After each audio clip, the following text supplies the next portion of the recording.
Welcome to part 2 of rearranging formulae or formulas.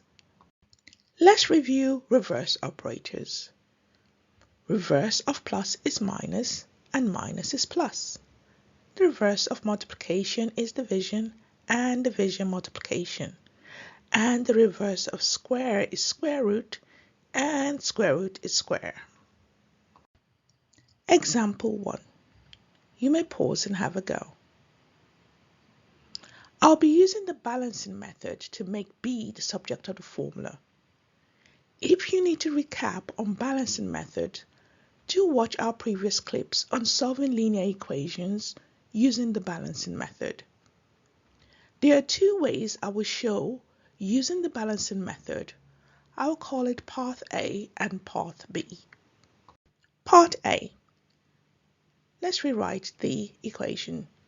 I've decided to mathematically move the 2, that's multiplying L plus B in brackets, by dividing both sides by 2. Now 2 will cancel there and we're left with P over 2, which is equal to L plus B. Now since we have L plus B, the reverse would be to subtract. So to move L, we subtract L on both sides of the equation. Now reading from right to left, we've got that B is equal to P over 2 minus L. Now if you want to present it from left to right, we flip the formula around. Part B. One may decide to expand the brackets first. Now if you need to recap on expanding brackets, do watch our previous clips on expanding brackets.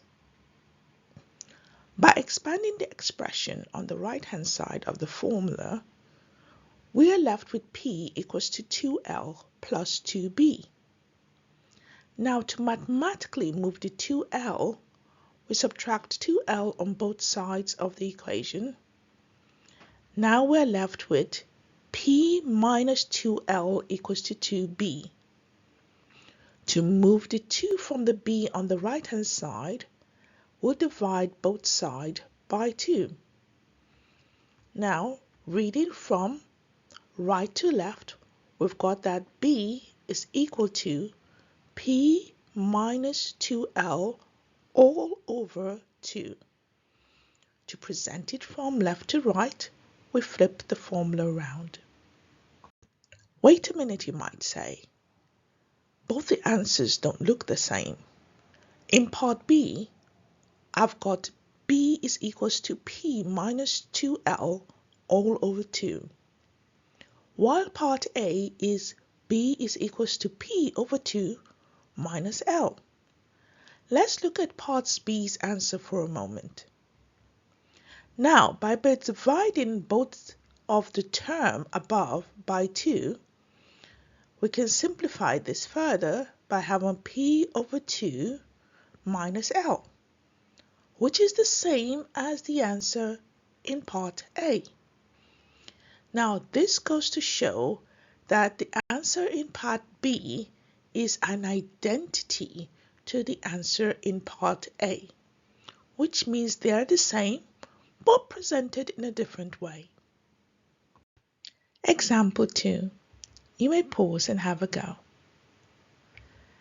Now, to make x the subject of the formula, we need to square both sides of the equation in order to get rid of the square root on the right hand side.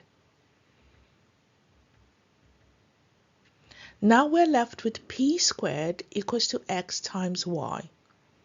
To mathematically move the y, we divide both sides by y.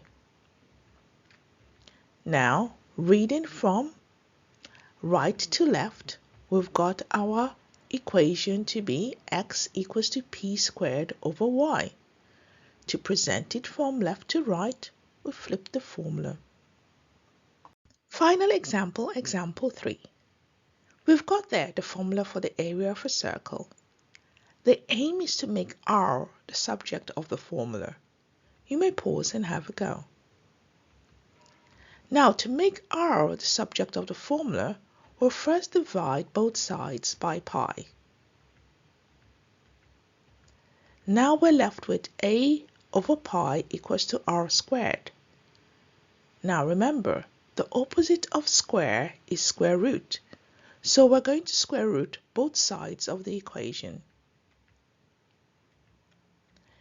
Now reading from right to left, we've got that r is equals to the square root of the whole term a over pi. Now to present it from left to right, we'll just flip the formula around. Well done! Keep on learning. Remember, click the like button, press the notification bell, and subscribe for more of our daily videos.